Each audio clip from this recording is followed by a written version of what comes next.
Bonjour Ilana, bonjour à toutes et à tous. Merci beaucoup d'être avec nous. Alors aujourd'hui, Éric Danon, vous nous plongez au cœur d'un séisme régional. Quelles peuvent être les conséquences de la chute de Bachar el-Assad pour la sécurité d'Israël?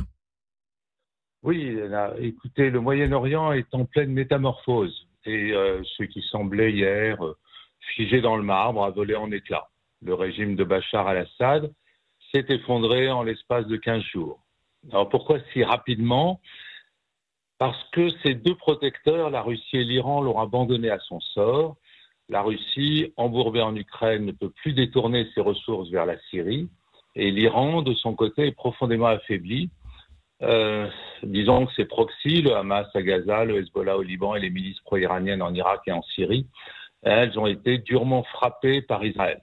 Et même à l'intérieur de ses frontières, le régime des mollahs vacille face à une contestation croissante et des frappes ciblées israéliennes sur ses infrastructures stratégiques. Mais ce renversement n'est pas un hasard, il est le fruit de trois déterminations. D'abord, en Ukraine, celle des Ukrainiens qui tiennent tête à la Russie avec un courage exceptionnel. Ensuite, celle des alliés occidentaux, à commencer par les États-Unis qui continuent de soutenir Kiev sur la durée. Enfin, celle d'Israël qui a démontré une fois de plus sa supériorité militaire.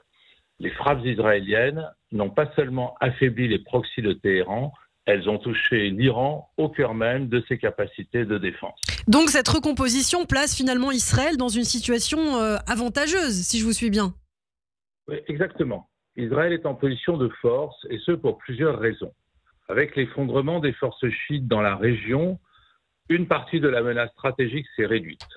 En parallèle, l'arrivée d'un Donald Trump fermement aligné sur Jérusalem, renforce ce sentiment de sécurité.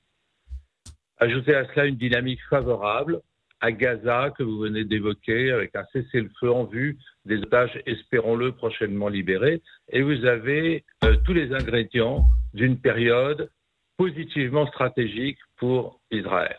Et attention, évidemment, cette nouvelle réalité comporte aussi son lot d'incertitudes. Prenez l'exemple de Hayat Tahrir al-Sham, le groupe islamiste sunnite qui a pris le pouvoir à Damas. Ce groupe, autrefois lié à Al-Qaïda, reste une boîte noire pour Israël.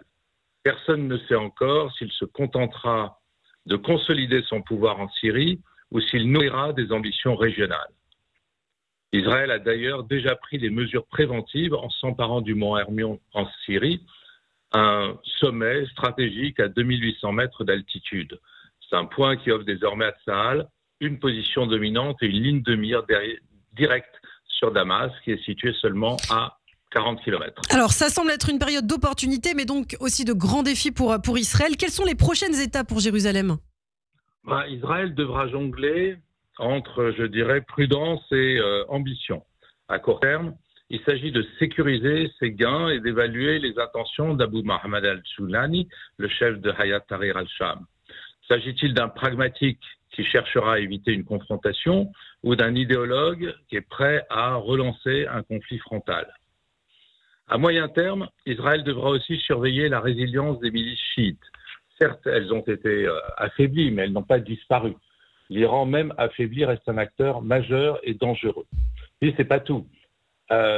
Profitant du recul de la Russie et de l'Iran, d'autres puissances pourraient tenter de s'imposer dans cette période chaotique. La Turquie, par exemple, voit peut-être ici une chance de renforcer son influence en Syrie, d'affaiblir ses ennemis kurdes. Puis les pays sunnites du Golfe, comme l'Arabie saoudite, les Émirats arabes unis, Bahreïn, même le Qatar, ils devront eux aussi redéfinir leur politique sécuritaire dans un environnement régional qui est totalement transformé. Et ces dynamiques pourraient ouvrir la porte à de nouvelles alliances, mais aussi à des frictions imprévues. Alors rapidement, sur la question palestinienne également, finalement, ce bouleversement, est-ce que ça pourrait avoir un impact ? Ça, c'est une excellente question, Ilana. La configuration actuelle offre une fenêtre pour repenser cette question sous un jour nouveau. Avec une position de force et un soutien américain renouvelé, Israël pourrait envisager des initiatives diplomatiques, mais tout dépendra de la manière dont les acteurs régionaux, et notamment les pays arabes de la Méditerranée, et évidemment aussi les Palestiniens, tout dépendra de comment ils percevront cette nouvelle donne. Eh bien voilà qui annonce de futures chroniques passionnantes. Merci beaucoup Éric Danon, merci d'avoir été avec nous et je vous dis à très bientôt. Léna. À très bientôt. Merci à vous, à bientôt. Merci.